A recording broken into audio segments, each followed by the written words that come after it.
A very good afternoon to you. This is Nationwide. I am Ogochukwuka, Onah, and we are reaching you live from Abuja. The High Court of the Federal Capital Territory, sitting in Maitama, has granted the former governor of the Central Bank of Nigeria, Godwin Emefiele, bail. Judiciary correspondent Olabode Arewa reports that he was granted bail to the tune of 300 million naira, and two sureties saying the bail is to enable him properly prepare for his trial. The former Central Bank governor was granted bail by Justice Adeniyi of another FCTI court on November 8, but he was rearrested and remanded on the orders of the FCTI court Maitama, presided over by Justice Hamza Muazu. Emefiele, one Saadat Ramalan Yaro, and a certain company named April 1616 Investment Company Limited had been facing 20 counts of alleged corrupt enrichment to the tune of 6.5 billion naira. But Emefiele was rearranged on an amended 6-count charge of 1.6 billion naira. Presumed innocent until proven guilty, his lawyers prayed for his bail pending conclusion of trial. But the prosecution, in opposing the bail bid, argued that the defendant's arrest is a national security matter, thus it will not be expedient to grant him bail. The court, in exercising its discretion, said it could not see the national security implication in granting Emefiele bail and ordered him to produce two sureties who will deposit C of O to their landed properties located in Maitama with the courts. The charges before the court are bailable, and other reasons were given to the courts. Decided to exercise its discretion by granting him bail. That was what happened. My lord equally said that the defendant should deposit all his traveling documents. The court made an order that the defendant must not travel outside the jurisdiction of the court. And as I said earlier on, that what is paramount to us is the defendant presenting himself to stand trial. Meanwhile, a substantive trial is slated to resume on November 28 in Abuja. Olabode Arewa, NTA News. The House of Representatives has mandated its Committee on Public Accounts to investigate non-remittance of revenues generated through the Remitter platform, which has led to substantial revenue leakages in government coffers. Following a motion jointly sponsored by Representatives Jeremiah Umaru and Jafaru Gambo, the House notes that the rate of revenue shortfall is worrisome despite the introduction of the Remitter system. The Green Chamber also resolved to investigate some of the deposit money banks that allegedly delay onward remittance of revenues collected to Central Bank of Nigeria for pecuniary gains. Over 8.7 trillion naira had been processed through the platform before the deployment of the software. The Nigerian government had over 15,000 bank accounts operated by ministries, departments, and agencies.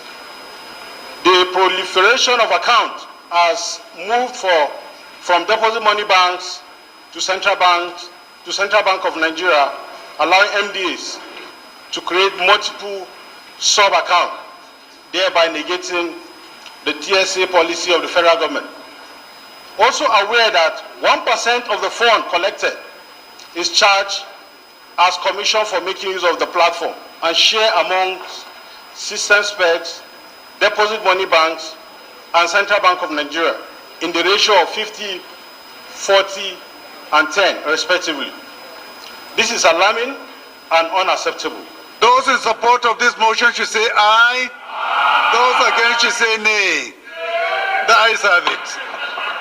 So this motion is referred to the Committee on Public Accounts. The correspondent, Mitarik Ben, reports that the Public Accounts Committee has been given 4 weeks to conclude the investigation for further legislative action. Now, the Adamawa State Commissioner of Police, Afolabi Babatola, has condemned the recent conflict between police and military officers along Target Junction in Yola North local government area that resulted in exchange of gunfire, and attack on the police facility, leading to the killing of Inspector Jacob Daniel. A statement by the command said the CP has ordered an immediate investigation into the matter with a view to ensuring justice. The CP warned that any attack on any security officer in line of duty would no longer be tolerated under whatever guise, as the command holds the lives of all security personnel sacrosanct, and such unwarranted conflicts would be strictly dealt with in accordance with the laws.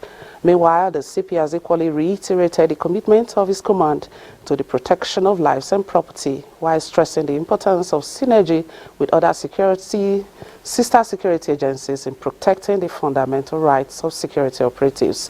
The police boss also appealed for calm, as the heads of both security agencies are doing everything possible to address the situation. In the meantime, the Adamawa State Police Command has confirmed the death of a police inspector as a result of the clash between police and army personnel in Yola. The incident, which occurred midnight Tuesday, threw residents in Yola into panic because of the heavy gunshots. Rayano Bala reports. Residents of Target Junction in Yola, the Adamawa State capital, say they heard several gunshots at midnight arising from a clash between police and the army. They said the situation has created fear and anxiety among them as to their safety and security. We were working in the shop. We started hearing noise and little gunshots, just to find out that it's police and army that are having misunderstanding. Recently, there was an issue about police and the Air Force, even in the market. There will never be progress in the security of a state if there's no unity between the sister agencies. The military and the police, all of them are government organizations, and they are made to protect the citizens of the country. At least if there is a problem, they should resolve it amicably within their officers. Meanwhile, the Commissioner of Police, Adamawa State Command, Afolabi Babatola, in a statement confirmed the death of a police inspector, Jacob Daniel, during the clash, describing the incident as unfortunate. He explained that investigation into the matter is ongoing, saying attack on police personnel and facilities by sister security agents is unnecessary and called for calm among the people. The 23 Brigade of the Nigerian Army Yola is yet to comment on the issue as at the time of filing in this report. In Yola, Rayanu Bala, NTA News. Elsewhere, the Nigerian Army, through the Army Resource Center, is developing the capacity of senior officers in the area of leadership, troops motivation, mentorship skills, intelligence, war studies, and peacekeeping. The Chief of Army Staff, Lieutenant General Tawarid Lagbaje, in a message at the inauguration of the Leadership and Strategic Studies Course 2, says the training will also sharpen participants' conduct of operations in war times. This course is designed to develop the minds of you, the participants, through theoretical and practical knowledge for fostering self-confidence, innovativeness, and self-reliance in designing, implementing, and controlling dynamics of leadership and strategic management. 21st century is knowledge-based, knowledge-driven. So if they are not imparted with the appropriate knowledge, we are shortchanging even the system. So much is expected of them as individuals and as a team member, because what we preach here at the center is teamwork within a joint environment. No nation can secure itself, no service, no agency can secure Nigeria. So we have to tell everybody what they need to do.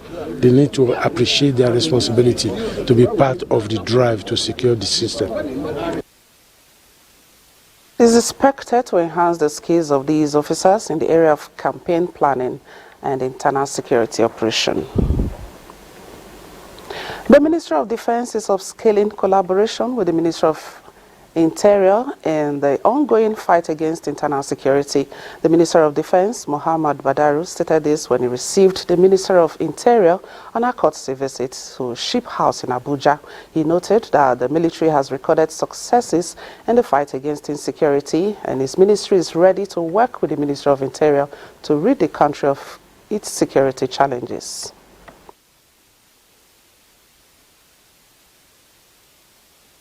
We want the Ministry of Defense to know that the agencies under the Ministry of Interior, they are very integral, very key to the internal security. You are in charge of our territorial integrity and everything, but we need to work together, sir. We have to do a lot together, and we believe we will only succeed if we work with you, and you will only succeed if you work with us. For instance, the control of the import of light weapons and arms, illicit drugs that is devastating and creating insecurity issues will only be handled by the immigration. The Minister of Interior, Olubunmi Tunji-Ojo, said there is a need for the ministry to partner with relevant stakeholders as a way of contributing its quota.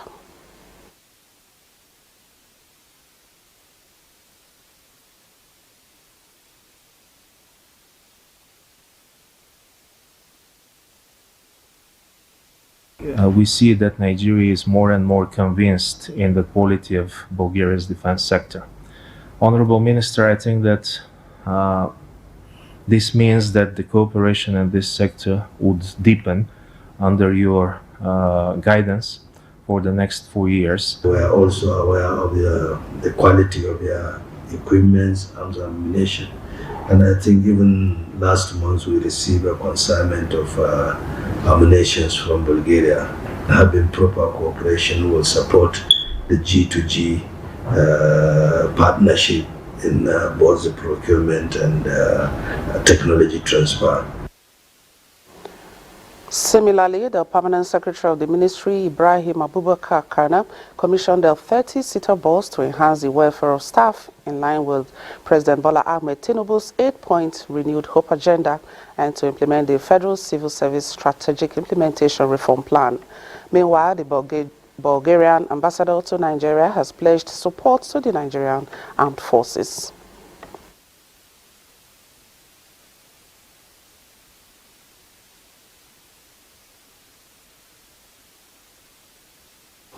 Now talking health, preterm babies are newborn babies who could not make the required 9-month cycle of pregnancy before birth.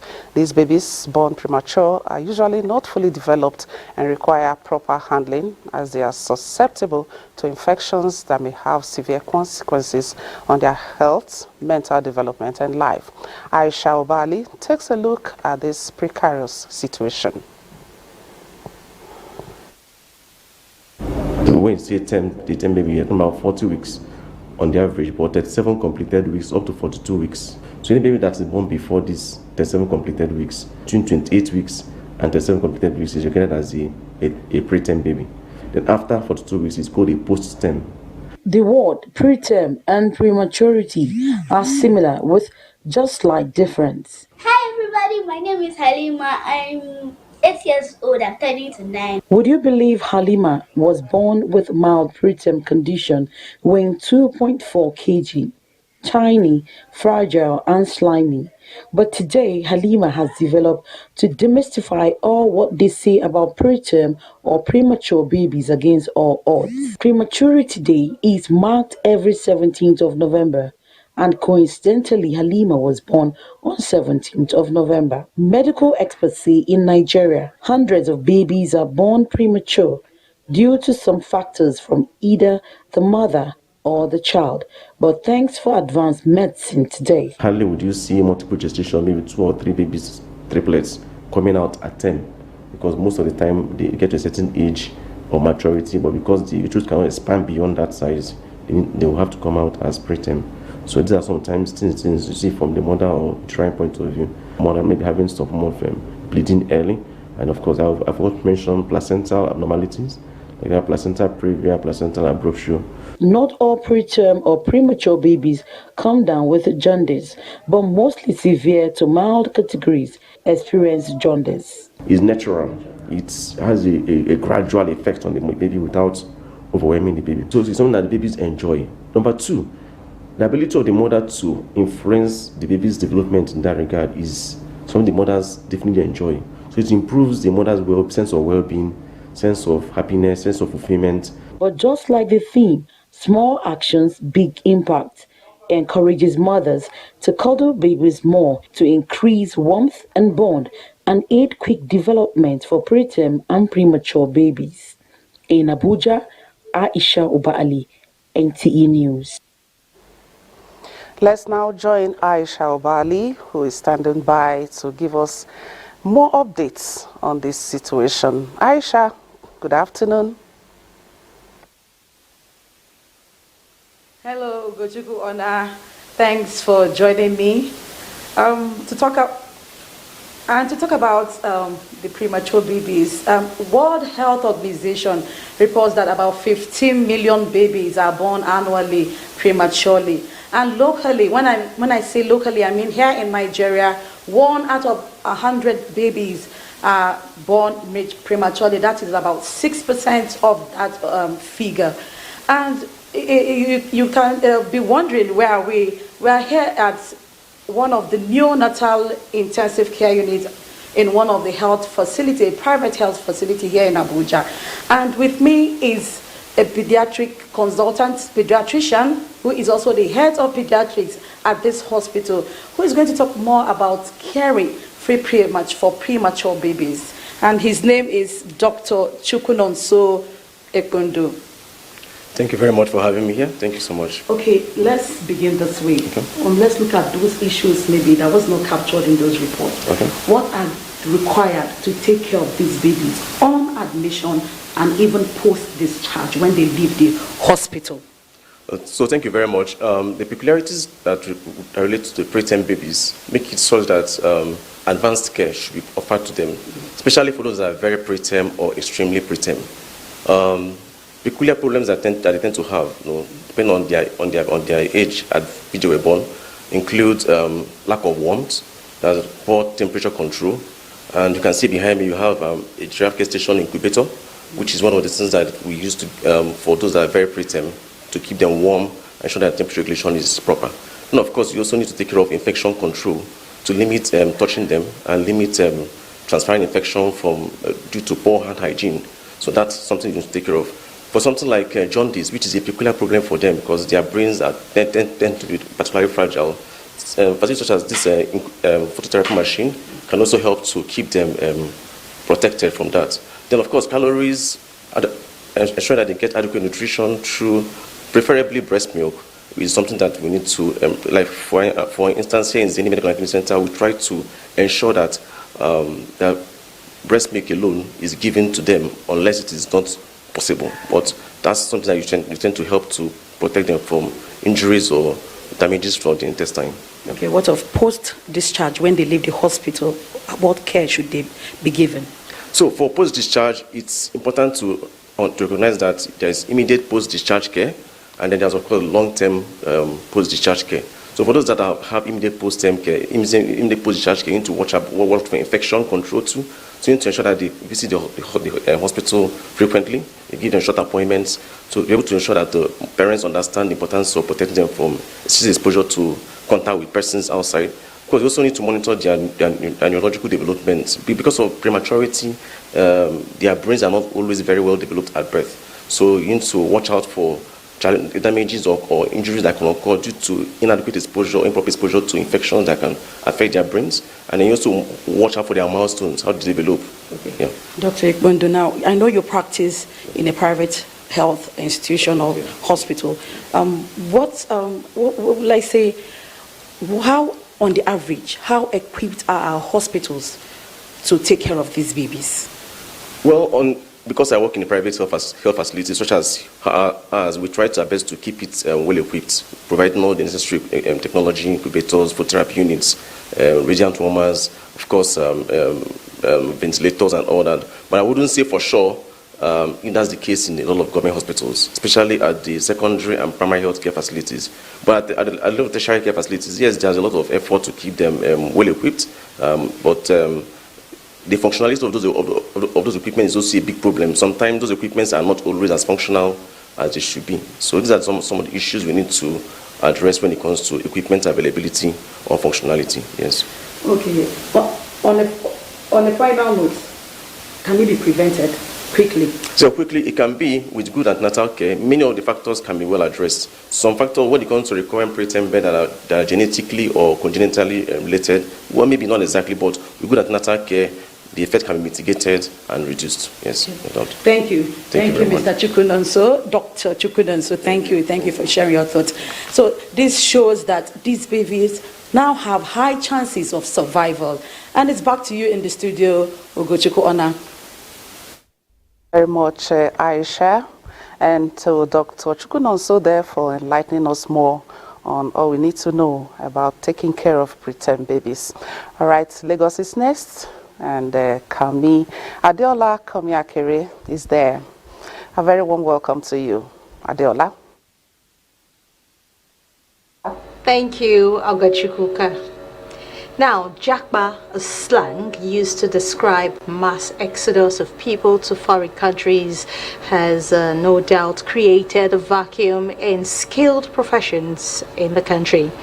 No thanks to the desires of these professionals to seek better services offered in foreign lands. Bolaji Akim takes a look at Jakba syndrome and its brain drain impact in the country. There is a Nigerian close. According to an immigration expert, Victor Lutenko, about 70 million Nigerians live outside the country. He said 2,000 Nigerians legally leave the country almost on a daily basis, while between 300 to 500 live illegally. Migration is a natural phenomenon. If it is done in a legal way, it can contribute to the economic growth of Nigeria. 15 to 17 million Nigerians abroad. They do represent probably the biggest unexplored development potential of the country. If they are going to get knowledge, which we need at this point in Nigeria, to better Nigeria, to make things better, I don't mind. A migration of skilled and qualified Nigerians to foreign countries in search of greener pasture has created serious vacuum in some skilled professions, especially in the health sector. The doctors are leaving from Nigeria, and when they go abroad, they have to be taxi drivers. It's when, teachers from here are going into construction jobs. And in 2, 3, 4 years, they're completely losing their qualification. Of great concern is that many of those who leave are faced with uncertainty as to which direction to go. I'm not considering Jakba right now. It's not an option for me. The fact that one person made it is not sufficient argument that people must close their shops, sell it, some borrow a lot of money and move it out. He's saying, we're running away, Nigeria is impossible, things are impossible. Let us reflect again. This is our land. Stakeholders believe that government at all levels, religious leaders, and society in general need to rise up and take the bull by the horn to check the brain drain through the illegal Jakba syndrome, through the provision of enabling environments, job creation, and proper orientation on the dangers of illegal migration. In Lagos, Bolaji Akim, NTA News. The federal government says it is committed to ensuring a safe, reliable and sustainable maritime industry capable of advancing the potential of the nation's marine and blue economy. Minister of Marine and Blue Economy, Adegboyega Oyetola, gave the assurance when he had his first meeting with stakeholders in Lagos to share the blueprint of operations of the new ministry as well as chart a roadmap for the sustainability development of a nation's maritime industry. Lynn Leneke reports. The maritime sector remains a major source of revenue earnings of any nation, and Nigeria is not an exception. leveraging on using the industry as not just an enabler for trade, but also vital engine for economic growth and sustainable development. To address critical national challenges. Minister of Marine and Blue Economy, Adeboyega Oyetola, while laying bare federal government's plan to revitalize the industry and create enabling environments for operations, said a national shipping line that will create layers of opportunities for Nigerians will soon be established in fulfillment of the 8-point priority area of President Tinubu's administration. Is born out of a desire to capture a substantial share of the estimated $1 billion other ship charter market within the country, to create and extract more values from the sector, especially through ship construction, maintenance and repairs. Improving port infrastructure, security and utilization of the blue economy potential are some of the critical areas stakeholders identified as key to a sustainable economic growth. Improve port efficiency. If we do that, it boosts the economy, bring in more business, create more employment. Shipping management and administration, registrations, they are very, very critical. And, the automation of the systems in the sector is very key. The federal government is also targeting global competitiveness in the maritime sector through a technologically driven and innovative transformation for economic prosperity. In Lagos, Lane Lenake, NTA News. And those are the reports from Lagos for now. Nationwide continues after this break with Nana in our Sokoto Network Center. Please stay.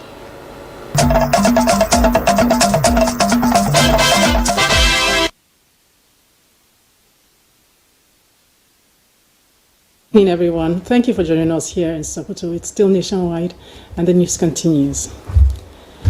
Adequate funding, training pupils on vocational skills, and effective supervision have been identified as critical towards repositioning and sustenance of the Adamawa integrated education system that is witnessing a sharp decline in Sokoto State in recent years. This is against the backdrop of alarming number of out-of-school children in the strategic northern state. Bashir Ibrahim Nababa reports. A survey has it that the Northwest region accounts for 69% of the projected 13 million out-of-school children in the country. This outrageous figure is often associated with the Almajiri culture that has over the years attracted a lot of criticism because of the deviation from its original concept and manner in which parents abandon their responsibilities to their children, forcing them to indulge in street begging and other forms of social vices. To address the situation, authorities in Sokoto introduced the Almajiri integrated schools at Dengeshuni and Wamako in 2007 and was complemented by the federal government 5 years later at Gagi and Sokoto South, provide those in the informal Islamic education equal access with the conventional education sector for socio-economic development of Sokoto State. Despite various interventions from the past government, the program suffered some setbacks a few years ago due to neglect. The current administration in the state is evolving ways to revive the program in these centers with a view to bringing down to the barest minimum number of out-of-school children in Sokoto State. The state government is doing everything possible to reduce them, but collaboration will definitely help in this sector. And educationist Aisha Danya maintains that with commitment from the part of governments and stakeholders, the challenges surrounding the proper implementation of the Almajiri initiative are surmountable. We need experienced teachers. Teachers that can dedicate themselves to see that, yes, they have received what they are supposed to receive. It is hoped that the measures taken and others to come will assist drastically in reducing the number of out-of-school children in the state. In Sokoto, Bashir Ibrahim Nababa, NTA News. Zamfara State Governor Dauda Lawal has enjoined people of the state to remain calm amid the recent declaration of the state's governorship election inconclusive by the Court of Appeal sitting in Abuja. The governor made the remarks while addressing a crowd of party supporters shortly after his return to the state from a foreign trip. Jamilu Ibrahim has more. Governor Dauda Lawal was in Abidjan, Côte d'Ivoire, along with other governors of the Northwest attending an agro-industrialization program when the Court of Appeal sitting in Abuja declared the 18 March governorship election in Zamfara state inconclusive. The governor, who returned to the country after the event, was warmly received by a crowd of people, mostly PDP supporters, as Zamfara Katsina boundary Ankara, as his motorcade moves slowly along the highway to the state capital Gusau. While addressing the crowd at the Zamfara State PDP Secretariat Gusau, Governor Lawal thanked them for their continued show of love, support and goodwill to his administration, stressing that he would not let them down. I therefore appeal to you to remain calm. The kind of development you've started seeing is just the beginning, inshallah. We will continue to change the fortune of Zamfara State, and we are here on a rescue mission, and this rescue mission will continue by the grace of God. The Zamfara State PDP acting chairman, who doubles as the chief of staff government house, Gusau Mukhtar Muhammad Luga, said people of the state cannot afford to miss the current socio-economic revival and transformation being witnessed by the state under the present administration of Governor Dauda Lawal. The event is the first political gathering organized by Zamfara State chapter of the PDP since after the last week's declaration of the state March 18 governorship election inconclusive by the Court of Appeal. In Gusau, Jamilu Ibrahim, NTA News. Well, that's about the size of it for us here in Sokoto. Nationwide continues in Abuja. Thanks for joining us. We thank you so much, Nana, there from our Sokoto Network Center. And now, in line with its pledge to stimulate the economy through strategic recapitalization of the informal sector, the federal government has flagged off the targeted expansion of the market money scheme. Nigeria's First Lady Oluremi Tinubu, who performed the flag off, says democratization of resources is key towards promoting financial inclusion. State House correspondent Adeni Itaiwo reports that 1.5 million Nigerians are expected to benefit from the scheme. This ceremony signals the beginning of market money, another phase of empowerment by the federal government under the Government Enterprise Empowerment Scheme, GEEP. Rejigged for better delivery, the scheme, also known as Targeted Expansion of Market Money, takes its roots from trader money established in May 2016. Under the program, beneficiaries drawn from 109 markets across the senatorial districts in Nigeria will get a non-interest, no collateral loan of 50,000 naira each for the purpose of business recapitalization. While flagging of the scheme, Nigeria's First Lady Oluremi Tinubu says small and medium-scale enterprises form the bedrock of national economy, and the current move by the federal government through the Humanitarian Affairs Ministry is an acknowledgement of its transformative impact. Such financial support enhances the overall sustainability of micro, small and medium enterprises. Small businesses often face cash flow challenges, and the absence of exorbitant interest rates ensures that entrepreneurs can invest profit back into their businesses, fostering growth and resilience. To realize the intended goals of the scheme, she says beneficiaries must play their own part. You should plan wisely, exercise financial discipline in managing the funds, invest strategically,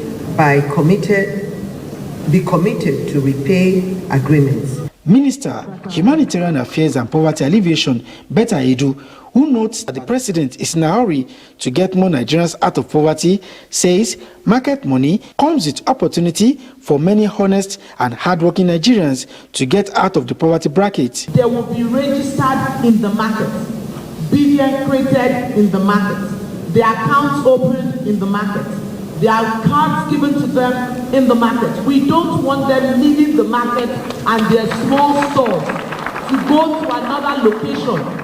Even as they take delivery of their checks, ownership of the scheme, which is translated in 3 major Nigerian languages. With the formal launch of the targeted expansion of the market money, it is sure that the ministry is well on its way, while for beneficiaries, they now have a new beacon of hope.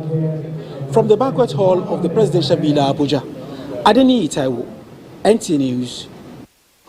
Thank you, Adeni Itaiwo there. And still talking poverty alleviation, the Edo State government in September this year introduced free intra-city and intercity bus services to cushion the effects of fuel subsidy removal on residents of the state.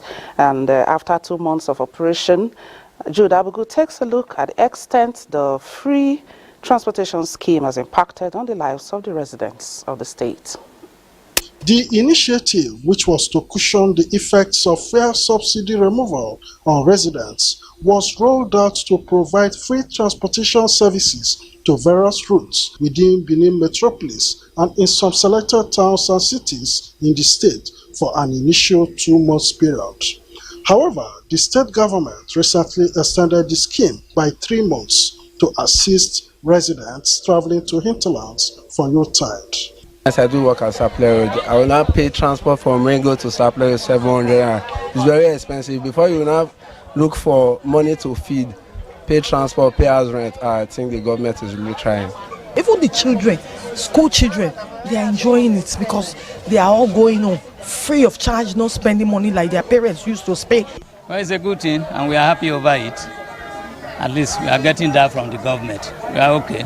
Since the commencement of the operation in September, the terminals have continued to record long queue of residents, and this means more pressure on Edo City Transport Company, the agency behind the scheme.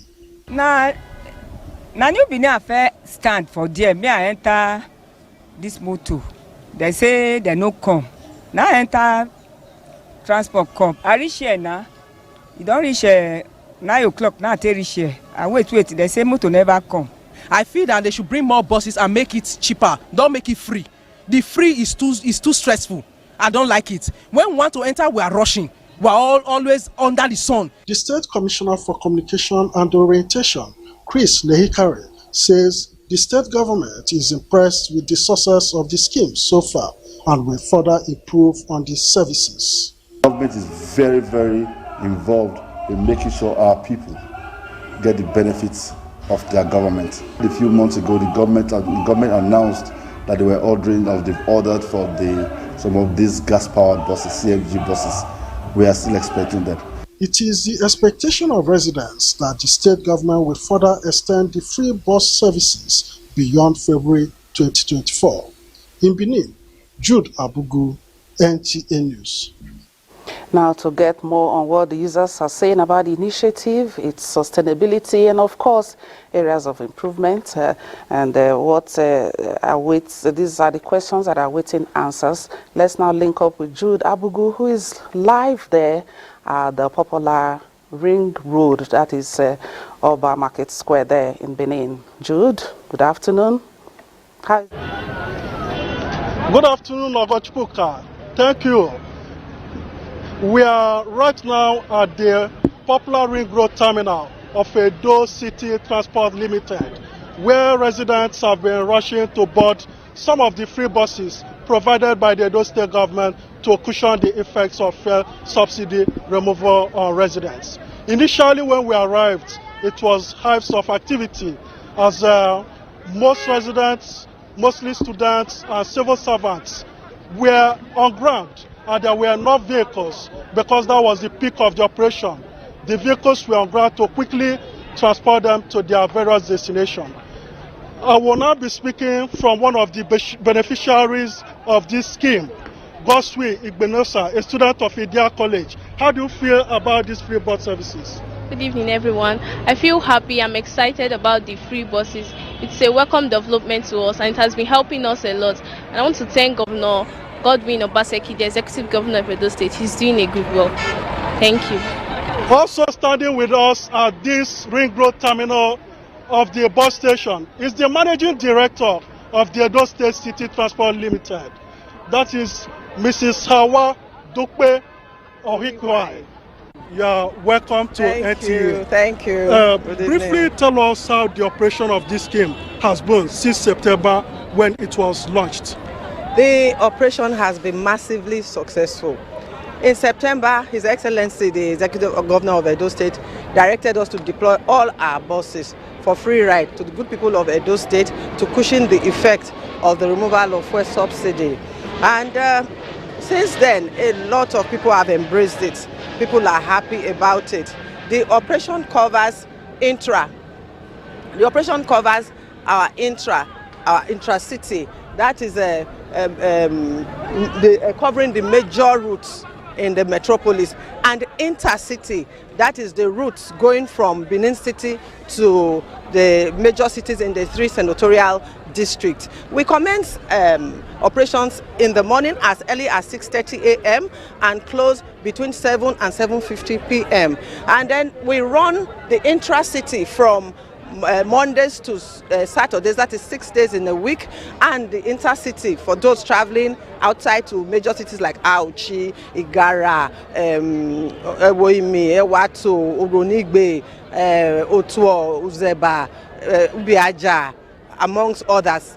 Those ones we operate the operations of intercity. We do that for 7 days a week. That is from Mondays to Sundays.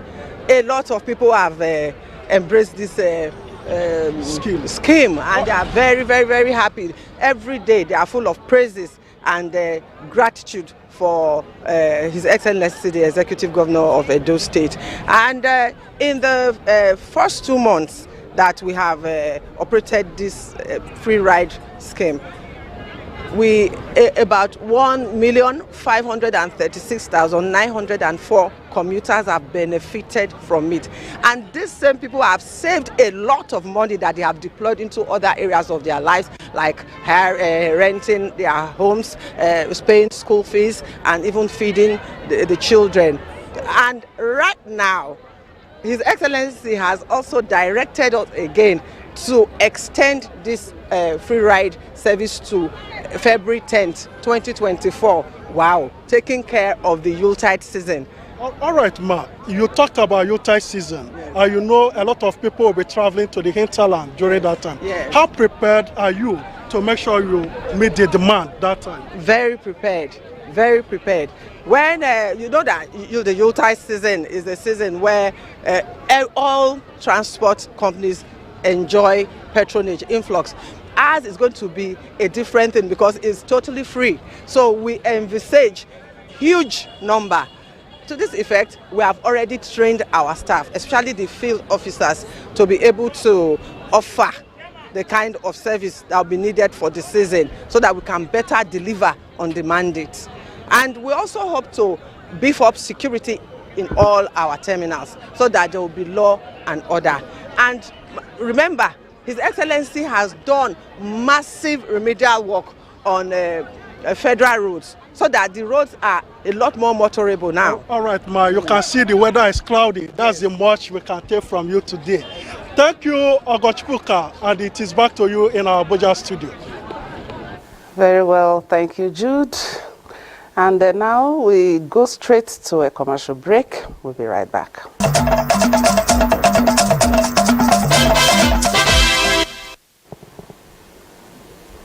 We are going straight to Maiduguri now, where Abubakar is standing by for the latest reports from that area. Abubakar, you're on. Good to see you, Ogochukwuka, and thank you for joining us.